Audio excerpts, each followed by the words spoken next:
we're talking about the sociology of governance, focusing on elections. Everybody see that okay? Or I need to turn the lights down some?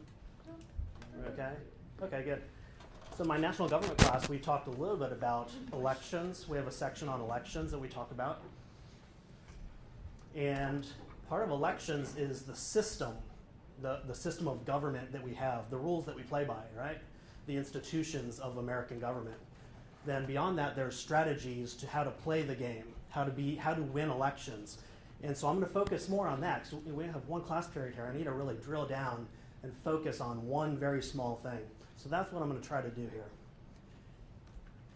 There's a lot of kissing of babies involved, right? Things like that.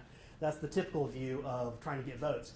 There's technology out there with big data sets and behavioral psychology that now the political world is using to analyze demographics of people, looking at their religion, right? Things you've talked about, family orientation, family structure, neighborhoods, where do you live? If you're Republican, do you live in a Democratic neighborhood? Things like that. And so we're going to look at some of that. Basically, the outline for today, you're looking at concentric circles. I don't know if Dr. Harrison's kind of talked about this, but you look at the individual, you as a person. You look at the family, a little bit bigger social circle. The church, whether you're looking at the global church with a big C, or you're looking at your specific church in a certain location or a denomination, different kinds of the church. Then you're looking at government. And government is simply the structure that organizes power, right, in a community. So government, if you have anarchy, that means there's no structure and everybody does what they like. The individual is in charge. And that's what you have when you get Somalia, right? A country like Somalia where there's been generally anarchy throughout the society where people do what they like. Gangs are formed and a different kind of social structure forms in that way that's really not very predictable or very manageable. But government, what kind of a government do we have in the United States? There's a lot of terms you can use for what we kind of government we have. I can think of like 5 terms that you can line up together. The 2 of you in my class, you're not allowed to talk. But you can have like 5 different terms that explain the United States of America. What are some of them? Capitalist. Capitalist, that's not part of our government. That's part of, it affects our government deeply. But what are some more political focuses, more non-economic? Republic, yes. Republic means representative of the people. It means not a direct democracy. A direct democracy means everybody has a say. That means more like the Oregon system, right? Oregon, we have referendums and initiatives. That means we are bypassing our legislature and we're doing it ourselves. We're saying we don't think you guys are going to do it for us, so we're going to put this initiative up here and see what the people think. That's bypassing representative governance. So, but in general, we have a representative government. We also have a federal government. Federal government gives power to each of the states, but the primary power is to the central federal government of the whole United States. That's where the primary power is. But there's power to be had at each of the 50 states, and even at local levels within states. So those are the different kinds of things. Do we have a parliament, or do we have a president? Right? So we have a presidential democracy instead of a parliamentary democracy like in the United Kingdom. Is often compared, those two are compared quite often. So you can, and we also have a written constitution, right? The United Kingdom has a constitution, but it's not written down. It's pretty vague and broad, and it can be changed like that really quickly. So it's very different in that way. So we're focusing on the government. Of all these things, we're drilling down and we're saying, okay, we live in a federal presidential representative democracy here in the United States. That's what that's the structure, right? You talk about structuralism. The structure and the agency is, we have these structural rules to play by, but our agency is, how do we interact within those rules? What do we do? Have you talked about structure and agency in the class here? Those 2 terms? They're generally sociological terms, and one means the boundaries of what is possible, right? The structures. We have certain limitations in our lives. Even as Americans, as powerful as we are, we have certain limitations we have rules. If you do this, you're going to get punished by this happening, right? We have certain rules that we play by.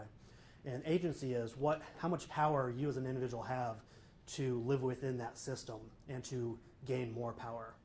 That's the basic gist of it. Everybody's trying to get more power in the United States. In any government, people want power, but they have to play by the rules. If they don't play by the rules, then they're usually punished. Or if they get away with it, then good for them, bad for society.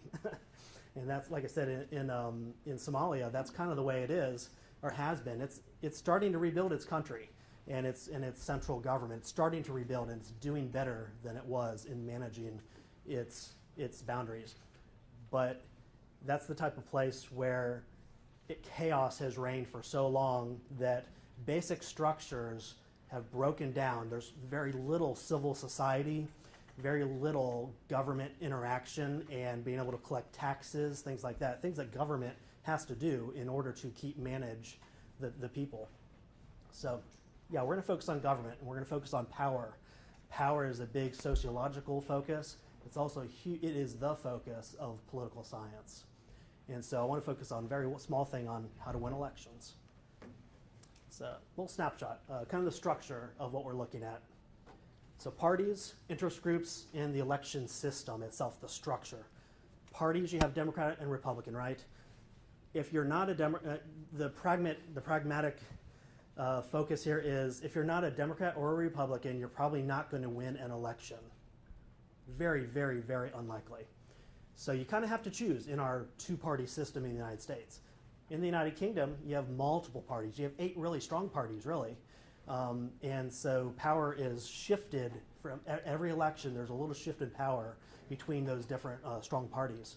And once again, their system of governance is different from ours as well. And so it allows for more flexibility in that.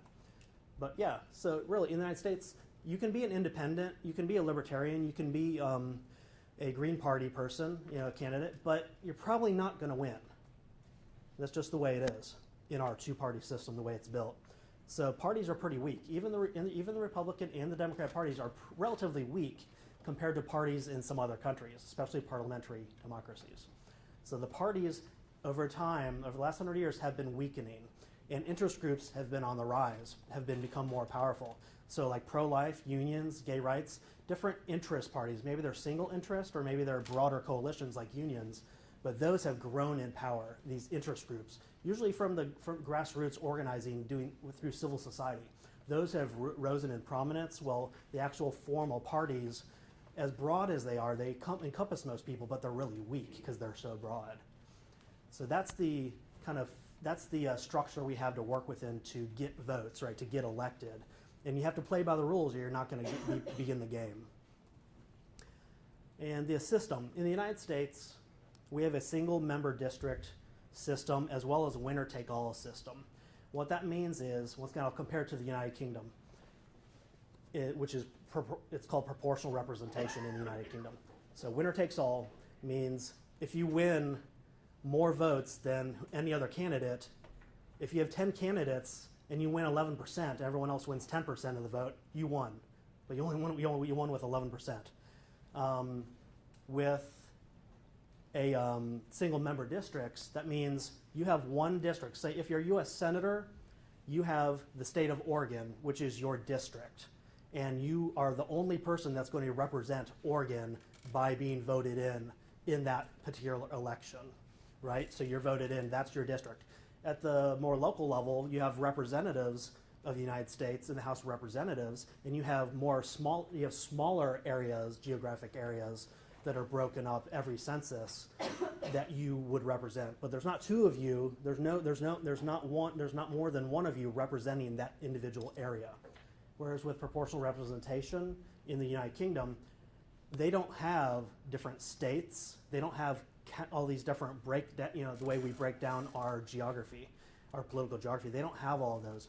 It's a unitary system where we're a federal system. So it's a very strong central government.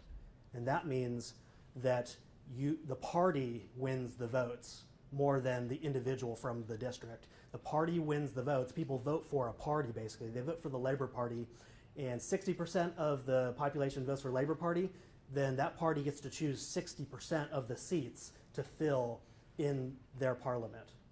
Does that make sense? It's a different kind of structure than we have, but that's what we're looking at. So the fact that we have one person voted to a local level means that person's personality is and character is very, very important.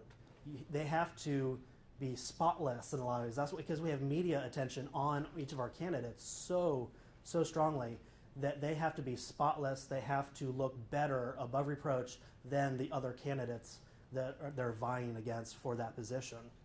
And so the media comes into this as well. Media in the United States political system is very strong, and that can be a very good thing. It allows the vetting process. When you as a citizen don't know the candidates that are there, the media can help you vet the candidate, can find those skeletons in the closet that you as a voter would never find. And you look back at our presidential history, there's lots of skeletons in closets of presidents and senators and representatives in U.S. history that unless you've taken a U.S. president's course or some kind of a U.S. history course, you probably still don't know. There's lots of different dirty laundry out there that the public never knew. And so now it's really difficult to be in a place of leadership and to have lots of faults that are public. It's just the way it is, which can be a good thing. It allows for stronger vetting of candidates. And I think that can be a good thing. All right, so one other thing is political participation. How many of people in your age category vote? Now, just on here, it's 20%. Really? That's not good. And then people right in the other 65 to 74, 60% vote. Huge difference. That's general.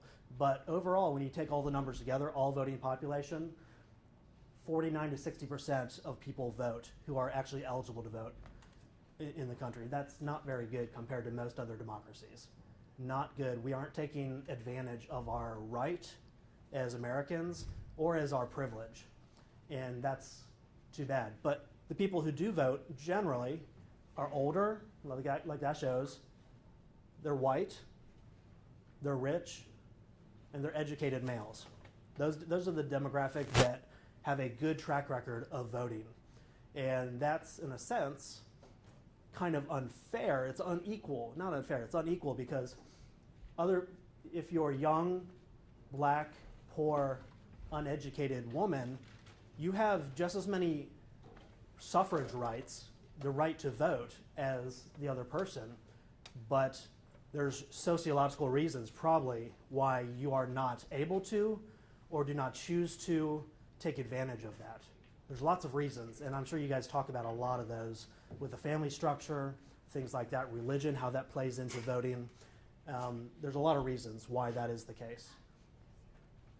But a lot of political pundits, folks that are on campaigns trying to get somebody voted in, they study these things, and they're trying to find out why people vote the way they do, why they don't vote at all, why they don't even register, things like that.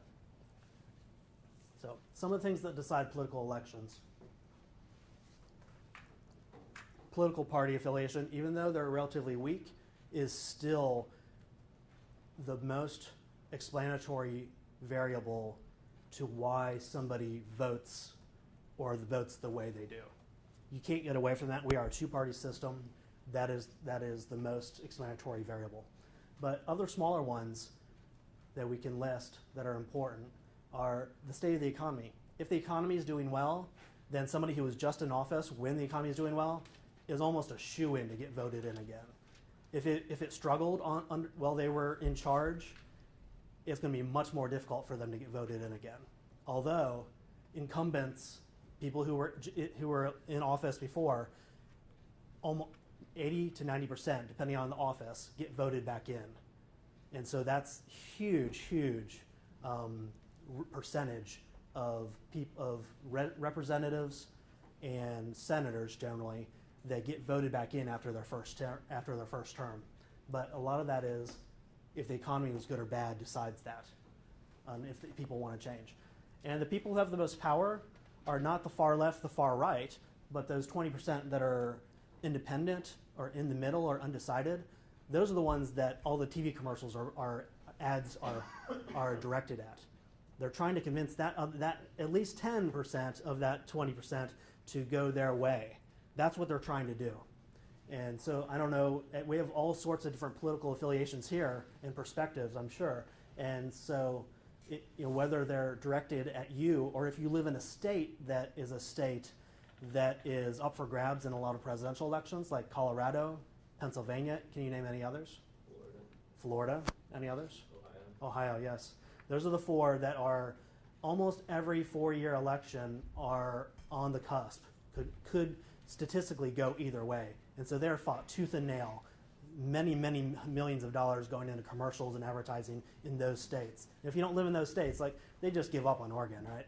They just don't, they don't advertise in Oregon very much because at least for the presidential election, it's gone one way by a certain percentage for so long that it's unlikely to turn the tide. But that shouldn't dissuade you from voting. That's not a reason to give up and not vote. And so I want to make sure you understand that. Once again, spending money. A lot of this comes down to money.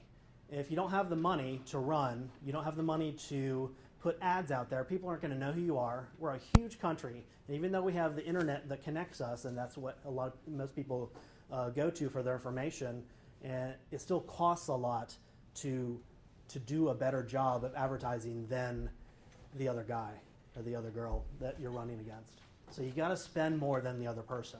That makes it difficult, and that's why we talk about campaign finance reform. It's such a big issue for the presidential debate, for the presidential elections, because candidates can opt in or opt out of campaign finance reform. If you feel like you have enough money on your own to raise, then you don't have to accept the federal government's money that they offer to candidates, and then you're allowed to raise as much as you want. And that's what the candidates more recently have done. They have such a good fundraising network, they don't feel like they have to take the government's money, and then they don't have any limit in that case on how much they can raise. Then they can outspend the other person. So rich, go back to this, rich wins elections in that case. That's why it's such a fight to change finance reform, campaign finance reform law, the way it currently is structured. Some want it changed and some don't, right? Guess who wants it changed and guess who doesn't? Yeah. I know. This is huge, huge, huge generalizations. It's not true at all. Okay. This is the 2012 election map, right? What it shows us, what it really shows us is blue, right, Democrat. It's the coast, right? Coastal areas are by far more liberal and more Democrat. And coastal areas are also what? More populated, more urban, more populated.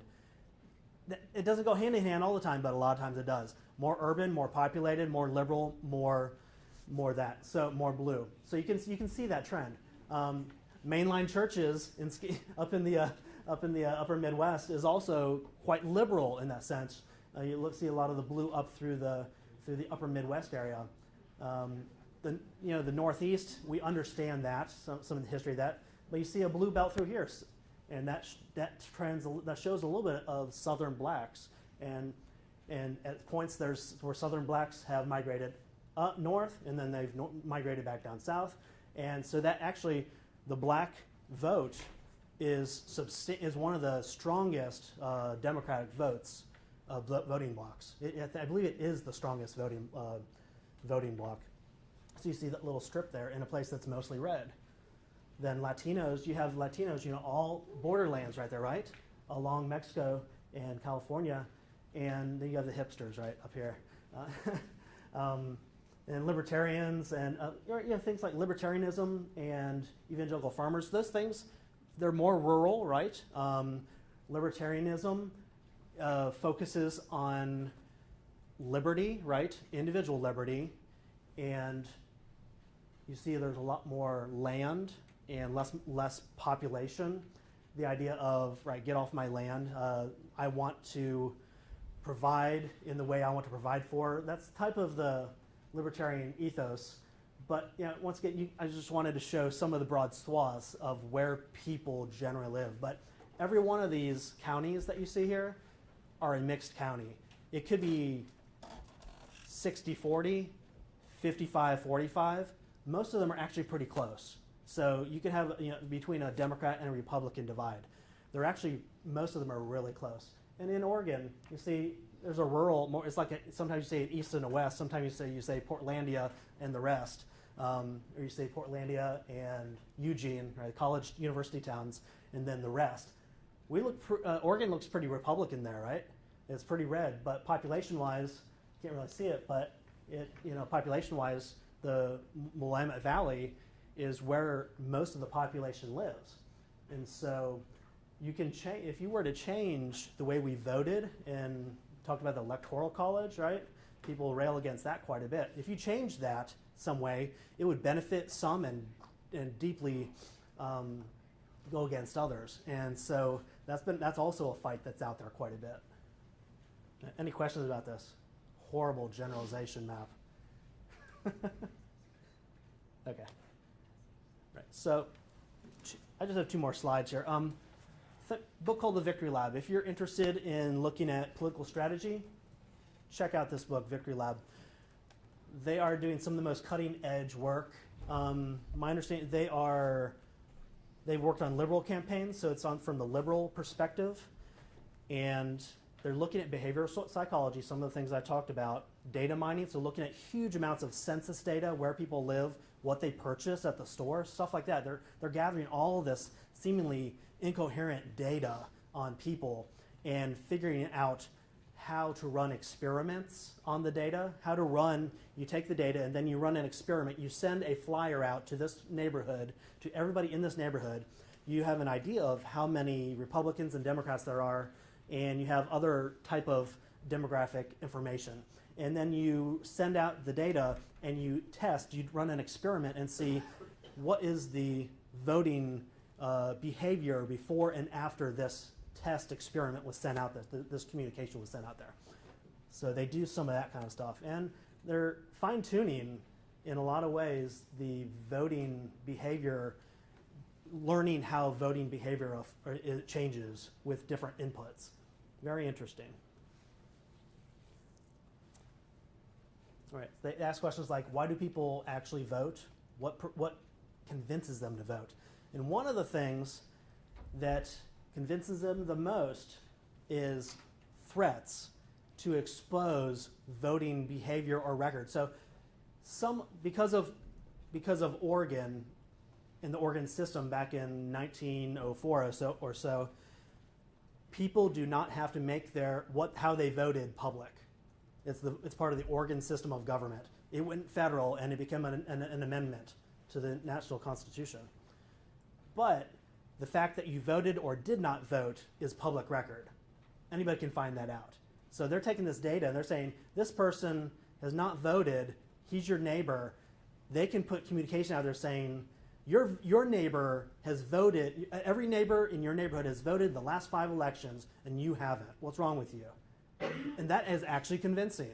That actually makes, it doesn't only make you feel bad for yourself, it makes you want to step up and say, okay, I can do this. And there's some motivation and behavioral psychology at work there.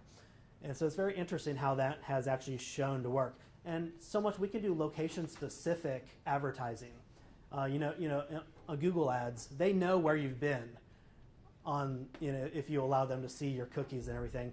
They know where you've been on the internet, and they advertise to you based on that.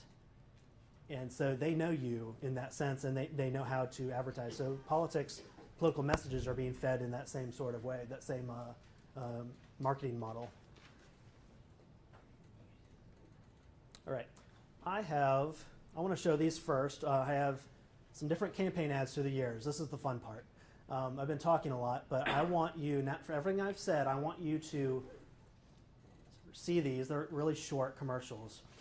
I want you to, after we look at them, each one, I want you to say something you saw, that we talked about. Some of the manipulation maybe that's there. Maybe how, this is in chronological order, right? Eisenhower through Obama. These are some of the way it's changed, some of the way their tactics have changed. I want you to notice how that's worked, how the negative versus the positive kind of ads have changed over the years, and how we've learned how to do it better. Then if we have time afterwards, I'll show you a little clip on the Sasha, the guy who wrote the Victory Lab. He talks a little bit about the more in detail than I did about analyzing poll data and things like that. So feel free to raise your hand, ask questions, anything. We'll, I want to make sure we get through all of these. Here's one. President Johnson is the other one you saw. Used to do? They used to explode atomic bombs in the air. Now, children should have lots of vitamin A and calcium, but they shouldn't have any strontium-90 or cesium-137.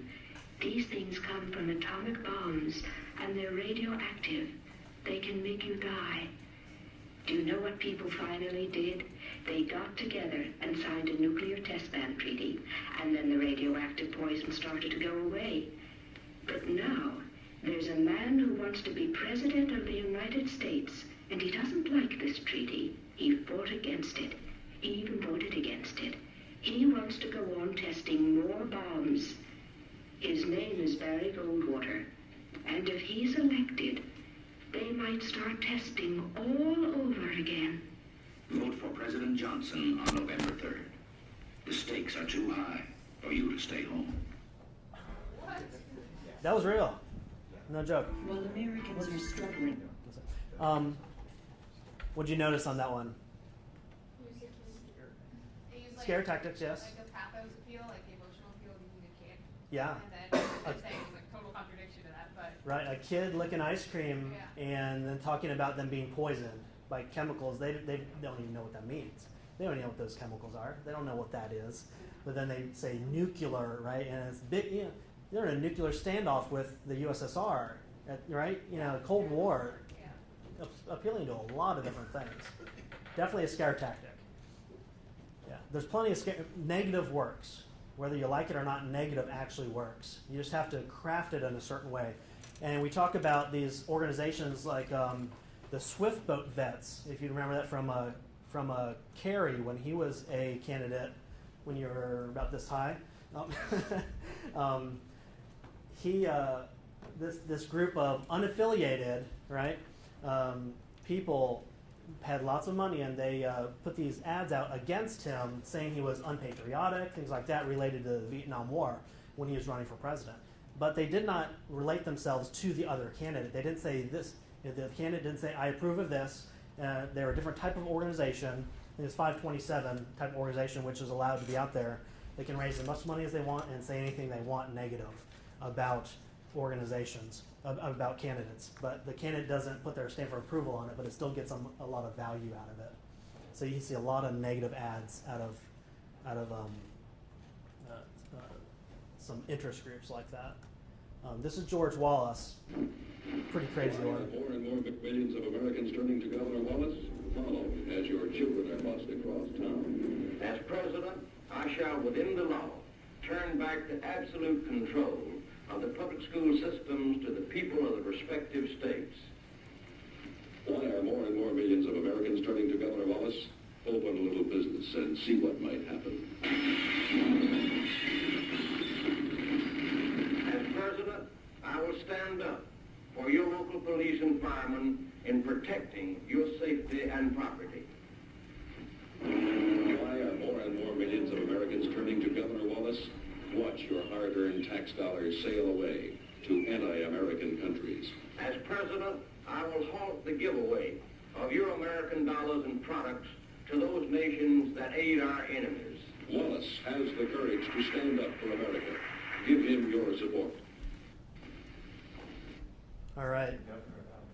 Yes, Governor of Alabama, George Wallace, ran for president. What are some different things? One I saw was states' rights, right? That's a federalism issue, saying we do not want a large federal government. We want to give power to the state, each individual state to do what they want. Specifically, he was saying, he couldn't say it and win, but and he didn't win, but he couldn't say, we want to give Alabama the right to stop the busing of school busing of blacks into white schools. We want segregation. He's fighting against segregation in that, but he couldn't say that specifically. Yeah, a lot of different things. He's saying offshoring of jobs, right? He's talking about that. This is 40 years ago. He's talking about offshoring of jobs. When that's still an issue today, right? It's still hot in debates. You're talking about jobs going elsewhere.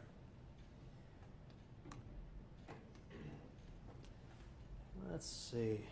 There's some good ones here. I don't know if we're going to have time to get through all of them. We still have 10 more minutes. Is that right? Yeah, 10 more minutes. I think each one are like a minute or two. I think I'll go through and see what we can get done with. These are just fun. We represent the majority of the people in Alabama who hate niggerism, Catholicism, Judaism, and all the isms of the whole world. So said Robert Creel of the Alabama Ku Klux Klan. He also said, I like Barry Goldwater. He needs our help. Vote for President Johnson on November 3rd. Yeah. He was born in an army hospital in Association, perhaps? Yeah, right. Not exactly the association you want. Yeah, guilt by association, right. Yeah, I'm linking two things that are way separate from each other and making it horribly incendiary. Hey, he got voted in, right? Lyndon Johnson won the vote. Goldwater did not win. So it works. Nowadays, people are a little more savvy, possibly. Maybe, I don't know if they are, but that wouldn't work today. That particular way of a negative ad would not work. You have to do it a little different. Here's a positive ad for you. It's morning again in America. Today, more men and women will go to work than ever before in our country's history. With interest rates at about half the record highs of 1980, nearly 2,000 families today will buy new homes, more than at any time in the past 4 years. This afternoon, 6,500 young men and women will be married. And with inflation at less than half of what it was just 4 years ago, they can look forward with confidence to the future. It's morning again in America. And under the leadership of President Reagan, our country is prouder and stronger and better. Why would we ever want to return to where we were less than 4 short years ago?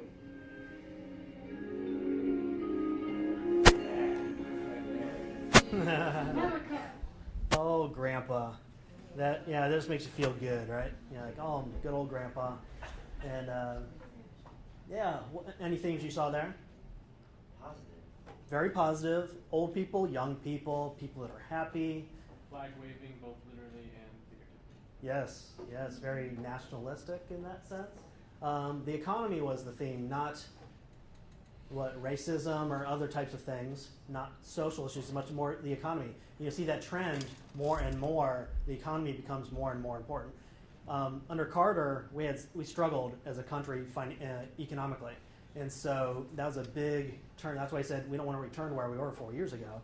The United States struggled economically in some ways. And so that was, this Dukakis, he was fun when he ran 88. He ran against George Bush Sr. And Dukakis, I have two of his. His are just fun. Let's take a look at those. You are watching Time for Change. That's right. It says a little intro too.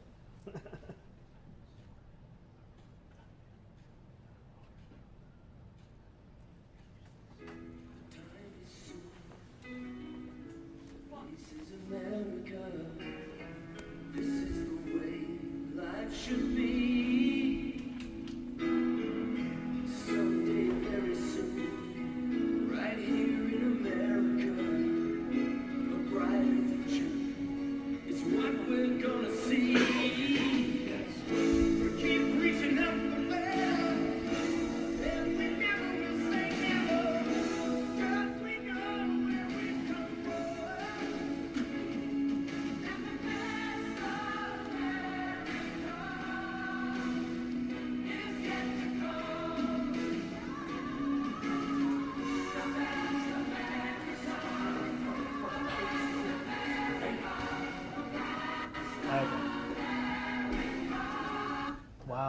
All right. It is, really. It was cheesy at the time, too. Yeah, once again, another positive ad. A lot of flag waving, a lot of looking at, the steel worker with sparks flying in the background. The American Dream. American Dream, exactly. Yeah. Here's a negative ad against Dukakis.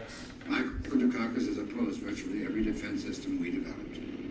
He opposed new aircraft carriers. He opposed anti-satellite weapons. He opposed 4 missile systems, including the Pershing II missile deployment. Dukakis opposed the stealth bomber and a ground emergency warning system against nuclear attack. He even criticized our rescue mission to Grenada and our strike on Libya. And now he wants to be our commander-in-chief. America can't afford that risk. So somebody got a hold of some video of Dukakis in a tank playing around with it, testing it out as a politician, and used that against him, saying this guy is against everything we stand for in the United States military. He wants to make it weak, but yet he thinks he can play the commander-in-chief of our country. Negative works. He lost.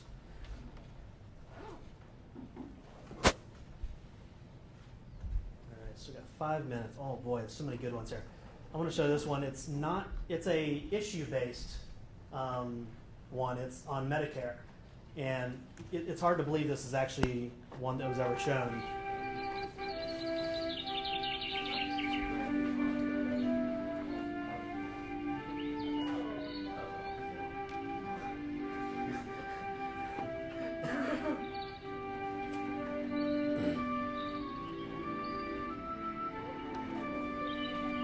Actually on TV.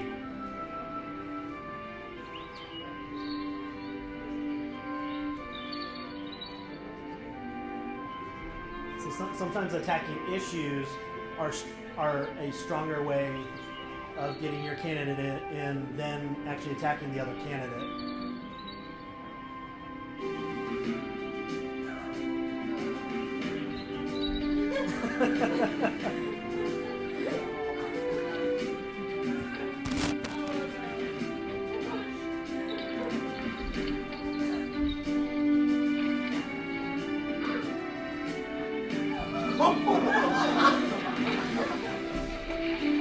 It's got a guy in a suit, right? Somebody from Washington, somebody from the other party, right? That's throwing grandma over the cliff.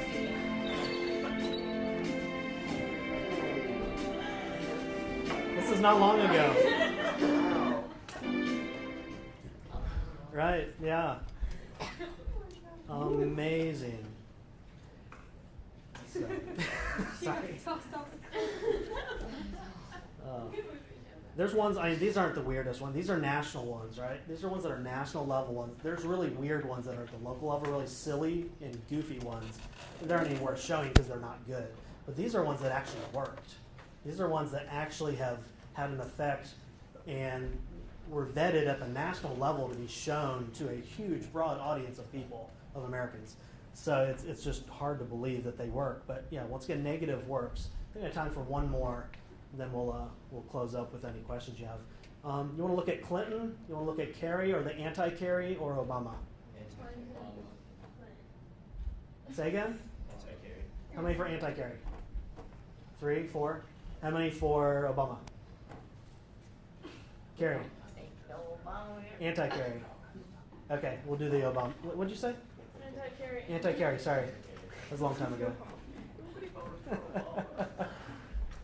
3 months after we were married, my husband was shot down over Hanoi. Paul and I were married in 1963.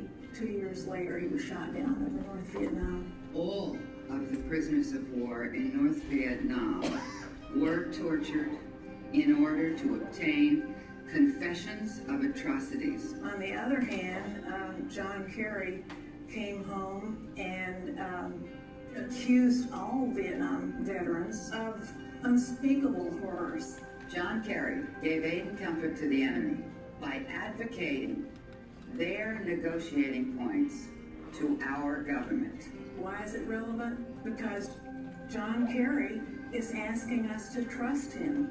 I will never forget John Kerry's testimony. If we couldn't trust John Kerry then, how could we possibly trust him now? Swift vets and POWs for truth are responsible for the content of this advertisement. What was that even saying?